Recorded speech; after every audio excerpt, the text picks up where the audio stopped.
Good morning friends. आज का जो हमारा चैप्टर है वो है कंप्यूटर एडेड मैन्युफैक्चरिंग का फर्स्ट चैप्टर इंट्रोडक्शन। राइट, तो इंट्रोडक्शन जो है वो बेसिक सब्जेक्ट का जो है वो फाउंडेशन होता है। राइट, तो इसमें आप क्या स्टडी करोगे वो हमने सिलेबस में ऑलरेडी देख लिया है। ओके, और लास्ट जो हमारा लेक्चर था उसमें हमने पूरा सिलेबस स्टडी किया है। उसमें मैंने सीक्वेंस भी बता दी है कि आप कौन से चैप्टर स्टडी करने वाले हो, और ये भी बता दिया है कि स्टेप बाय स्टेप हम जो भी स्टडी करेंगे वो प्रेजेंटेशन से ही होने वाला है, और कौन से चैप्टर जो है वो आपको सिंपल पेन बुक से मतलब सिखाने वाला हो। राइट, तो ये बहुत ही मतलब इजी वे है और पॉजिटिव वे भी है कि आप घर पे बैठ के भी सीख सकते हो, और कुछ पता नहीं चल रहा है तो वो आप कमेंट्स भी कर सकते हो। Okay good. तो फर्स्ट जो हमारा चैप्टर है वो है इंट्रोडक्शन। तो उसमें देखो सब्जेक्ट का नाम कैम क्यों है, कैम क्या होता है, वो सब कुछ हम स्टडी करेंगे। हाँ देखो, लास्ट लेक्चर में बुक जो है वो आपको बोलनी रह गई थी कि आप कौन सी बुक यूज़ करो। तो बुक जो है वो मार्केट में बहुत सारी रेफरेंस बुक मिल रही है उसकी, बट वो परचेस करने की ज़रूरत नहीं है। वो आप लाइब्रेरी से भी यूज़ कर सकते हो। कोई भी दिन कॉलेज आके आप लाइब्रेरी से बुक ले सकते हो। राइट, तो अभी जो है बेसिक कैम जो है, तो कैम के अंदर आप टेक्मैक्स की बुक जो है वो यूज़ कर सकते हो, और वो बहुत ही ईजी रहेगी, और अच्छे से उसमें आपको सारा कुछ मटेरियल जो है वो मिल जाएगा as per GTU syllabus. Okay, तो वैसे तो हम गाइड करते नहीं हैं टेक्मैक्स बुक, बट इट इज़ मतलब ये आपके लिए बहुत ही ईजी हो जाएगा, इसीलिए गाइड कर रहा हूँ। और अच्छी भी ऐसा कुछ है नहीं कि भाई बाकी जो रेफरेंस बुक जो है और जो पहले यूज़ होती थी उससे ये गलत है कुछ। देखो टेक्मैक्स ने सब कुछ उसमें से ही कॉपी किया हुआ है, बस वो मतलब आपको इजी वे से मिल जाता है। राइट, वरना क्या होता था कि पहले एक दो चैप्टर कोई अलग बुक से करो, एक दो चैप्टर कोई दूसरी बुक से करो, तो वो थोड़ा हार्ड रहता था, जबकि अभी बहुत ही ईजी वे से आपको मिल रहा है। तो मतलब इजी है, कोई ऐसा टेंशन है नहीं। तो आप टेक्मैक्स की बुक अगर परचेस नहीं की है तो कर लेना जब भी टाइम मिले। अगर नहीं करनी है तो भी कोई प्रॉब्लम नहीं है, मैं यहाँ से मटेरियल प्रोवाइड करता रहूँगा। जो भी PPTs है उसमें भी मटेरियल रहेगा, तो आप इजीली मतलब कर पाओगे। ओके गुड, चलो नेक्स्ट स्लाइड पे चलते हैं। नेक्स्ट जो है वो है व्हाट इज कैम। तो कैम क्या है बेसिक, हमने सिलेबस वाले जो चैप्टर थे उसमें भी कुछ ना कुछ स्टडी किया था कि कैम क्या है। तो व्हाट इज कैम, आपको क्या लग रहा है कैम क्या है? सो पहले देख लेते हैं हमने जो कुछ भी स्टडी किया था वो क्या है। राइट, तो देखो पहली डेफिनेशन जो है वो कैड की है, कंप्यूटर एडेड डिज़ाइन की। ओके, तो कंप्यूटर एडेड डिज़ाइन क्या था कि it is the design of the product bye using computer.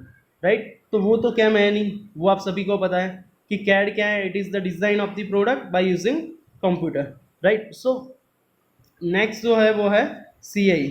ये आपने शायद थोड़ा बहुत यूज़ किया है, नहीं भी किया हुआ है तो अभी पता चल जाएगा कि CAE क्या है। देखो मैं कैड चला रहा था सब्जेक्ट, तब भी बोला था कि आपके पास तीन चीज़ जो है वो स्टडी करने को है। एक जो है वो कंप्यूटर एडेड डिज़ाइन, एक जो है वो कंप्यूटर एडेड मैन्युफैक्चरिंग, एंड एक जो है वो है कंप्यूटर एडेड इंजीनियरिंग। तो engineering, computer aided engineering CAE। Right, तो CAE में आप बेसिक करते क्या हो? तो CAE जो है उसमें आप पर्टिकुलर पार्ट का एनालिसिस करते हो। राइट, तो एनालिसिस जो है वो आप CAE में कर रहे हो, so it is also not CAM, manufacturing तो कर नहीं रहे हो। राइट, और कैम का आपको पता है फुल फॉर्म क्या है, it is the computer aided manufacturing. Okay, तो कैम जो है वो CAE भी नहीं है, कैड भी नहीं है। मतलब ये पता होना चाहिए कि कैड क्या है, CAE क्या है, तभी कैम क्या है वो पता चलेगा। ओके, उसके बाद में सिम। देखो ये बहुत ही मतलब बड़ा सब्जेक्ट है, बहुत ही अच्छा मतलब टॉपिक है सिम, कंप्यूटर इंटीग्रेटेड मैन्युफैक्चरिंग। वैसे देखने जाए तो हमारे सब्जेक्ट का नाम भी यही होना चाहिए, बट अभी चेंज करके कैम हो गया है तो कोई दिक्कत नहीं है। बट सिम क्या है, क्योंकि हम जो ये सिलेबस जो स्टडी कर रहे हैं वो सिम का ही है बेसिक देखे तो। ओके, तो सिम जो है वो कंप्यूटर इंटीग्रेटेड मैन्युफैक्चरिंग में आप क्या स्टडी करते हो, manufacturing as well as planning. Okay, देखो कंप्यूटर का यूज़ कर रहे हो application, it is not an application of computer technology to the process manufacturing. मतलब आप कंप्यूटर का यूज़ करके मैन्युफैक्चरिंग कर रहे हो। राइट, बट उसमें सारा कुछ प्लानिंग वगैरह सब कुछ हो जाता है, सो इट इज़ सेम, राइट। मतलब हमारा जो सब्जेक्ट है वो पूरा सेम ही हम बोल सकते हैं, ओके। बट जो कैम जो है वो क्या है, तो कैन जो है वो है basic, it is aid in the development of a part program to drive the machine tools that is computer aided manufacturing. मतलब कुल मिला के देखो कैम की डेफिनेशन जो है उसमें हमारा सब्जेक्ट जो है वो क्लियर नहीं हो रहा है, ओके। कैम की जो डेफिनेशन है वो सिर्फ कैम को ही क्लियर कर रही है, कंप्यूटर एडेड मैन्युफैक्चरिंग। मतलब उसमें हम पहले दूसरा और तीसरा जो चैप्टर है पार्ट प्रोग्रामिंग वाला और पीएलसी वाला, वही हम बोल सकते हैं कि वो कैम का पार्ट है। बाकी सारा कुछ जो बाद में था, जीटी था, सीएपीपी था, right, just in time, MRP, वो सारा कुछ जो है वो सिम का पार्ट है, ओके।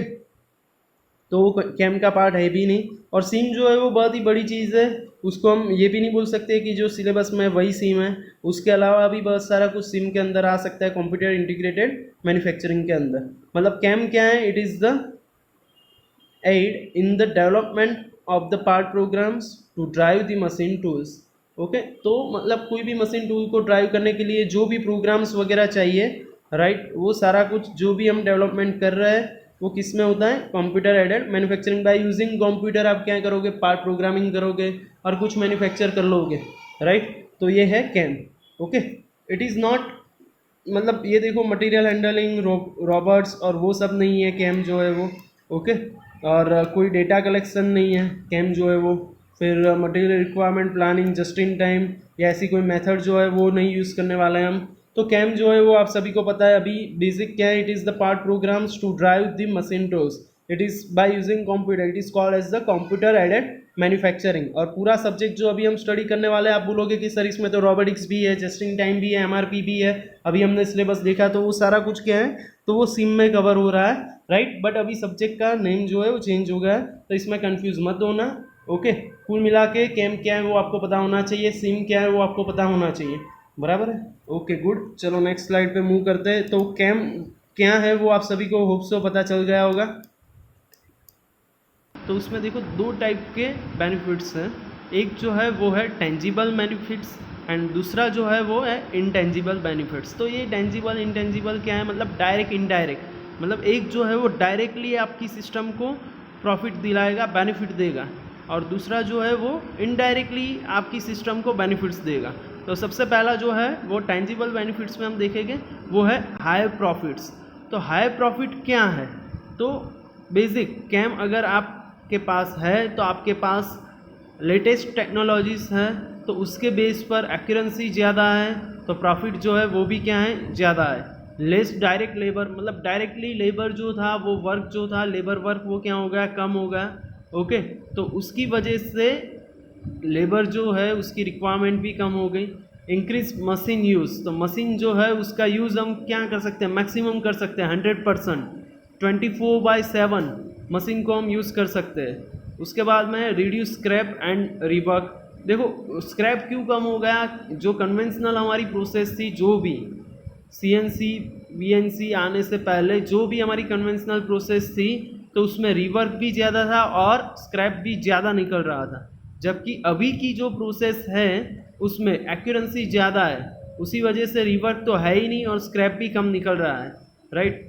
इंक्रीज फैक्ट्री कैपेसिटी, तो फैक्ट्री कैपेसिटी जो है वो भी हम इंक्रीज कर सकते हैं। रिड्यूस इन्वेंट्री, राइट, तो पहले से हमारे पास प्लानिंग रहेगा तो इन्वेंट्री जो है वो भी रिड्यूस हो गई। Then shorten new product development time, अगर कुछ नया डेवलपमेंट करना है तो उसका जो टाइम है वो भी कम हो गया, राइट। तो अभी इनडायरेक्ट क्या है बेनिफिट्स, तो वो है हायर एम्प्लॉय मोरल, राइट। क्यों, क्योंकि आपको पता है कि भाई कोई भी एम्प्लॉय वहाँ पे जो भी कैंप जहाँ पे भी इनबिल्ड है वहाँ पे काम कर रहा है, तो बेसिक क्या होगा, उसको हर एक बेस पे एक्यूरेंसी मिलेगी, उसका 100% एफिशिएंट वर्क मिलेगा, राइट। तो उसका मोरल जो है वो ऑलवेज हायर रहने वाला है। सेफ वर्किंग एनवायरनमेंट, राइट, क्योंकि हर एक चीज़ पर सेंसर बेस्ड सिस्टम है, तो कहीं पे भी कुछ रॉन्ग हो रहा है तो ऑटोमेटिकली सिस्टम जो है वो ऑफ होने वाली है, तो सेफर वर्किंग एनवायरनमेंट है, राइट। इम्प्रूव कस्टमर इमेज, तो इमेज जो है कस्टमर के सामने एक्यूरेंसी अच्छी है, टाइमिंग जो है आपने जो प्रॉमिस किया हुआ है उस टाइम पे वर्क कंप्लीट हो रहा है, राइट। तो कस्टमर के सामने इमेज जो है वो आपकी इम्प्रूव होने वाली है। Greater schedulability, flexibility, right. तो शेड्यूल जो है उसकी फ्लेक्सिबिलिटी, आपके सामने सारे प्रोजेक्ट्स जो है वो ओपन होके मिल जाएगी आपको कैम में। अगर आप कैम यूज़ कर रहे हो तो उसमें बहुत सारे सॉफ्टवेयर्स हैं जिससे आप पूरा प्लानिंग कर सकते हो, पूरा मैनेजमेंट कर सकते हो। तो उसके साथ में आप शेड्यूल, आपका जो भी शेड्यूल है उसमें आपको फ्लेक्सिबिलिटी मिलेगी। Greater ease in recruiting new employees, increase job security, more opportunities for upgrading skills, right. तो ये सारे जो है वो बेनिफिट्स थे। व्हाट इज कैम वो हमने देख लिया है, राइट। Now types of manufacturing systems, तो कौन सी सिस्टम्स थी मैन्युफैक्चरिंग में। मैन्युफैक्चरिंग प्रोसेस में कंटिन्यूअस है, variety and volume, raw material to final product, मतलब बेसिक ये जो है उसमें सबसे पहला जो है वो है मास प्रोडक्शन सिस्टम, उसके बाद में batch production system, and third one is the job production system, right. तो ये 3 बेसिक टाइप है मैन्युफैक्चरिंग सिस्टम के, राइट। तो उसको अगर हम दूसरे टाइप से देखें तो कंटिन्यूअस और डिस्क्रीट है, ओके। और वैरायटी एंड वॉल्यूम है, raw material to final product है, टू ऑर्डर और टू स्टॉक है, साइज़ है, मशीनरी यूज़ है। तो ये सारे जो है वो सब टाइप है, उसको हम साइड में रखते हैं थोड़ी देर, और हम किस पर डिस्कस करते हैं कि भाई मास प्रोडक्शन क्या है, बैच प्रोडक्शन क्या है, और जॉब प्रोडक्शन क्या है, और कहाँ पे कौन सी चीज़ यूज़ होगी। तो देखो सबसे पहले मास प्रोडक्शन। तो मास प्रोडक्शन कहाँ पे यूज़ होता है, जहाँ पे वैरायटी कम होती है। आपको एक ही प्रोडक्ट मास में निकालनी है, राइट। मतलब एक ही प्रोडक्ट की आपके पास थाउजेंड्स ऑफ क्वांटिटी के ऑर्डर है और उसको आपको क्या करना है, मैन्युफैक्चर करना है। तो उसको बोलते हैं मास प्रोडक्शन, कि जहाँ पे वैरायटी कम है और वॉल्यूम कैसा है, बहुत ही हाई है। डन। दूसरा जो है वो है बैच प्रोडक्शन। तो बैच प्रोडक्शन जो है उसमें वैरायटी जो है वो भी मीडियम रहती है और ऑर्डर क्वांटिटी मतलब वॉल्यूम जो है वो भी कैसा रहता है, एक लेवल पर, मतलब ऑप्टिमम हम बोल सकते हैं, तब हम बैच प्रोडक्शन यूज़ करते हैं। और लास्ट में है जॉब प्रोडक्शन। जॉब प्रोडक्शन मतलब वैरायटी जो है वो बहुत ही ज़्यादा है और क्वांटिटी जो है वो बहुत ही कम है, राइट। वॉल्यूम जो है वो बहुत ही कम है, मतलब 30 पीस निकालना है, 40 पीस निकालना है। At that time we can say it is the job production, right. तो ये ग्राफ है, ये मैन्युफैक्चरिंग सिस्टम दूसरे, मतलब ये 3 बेसिक टाइप है मैन्युफैक्चरिंग सिस्टम के।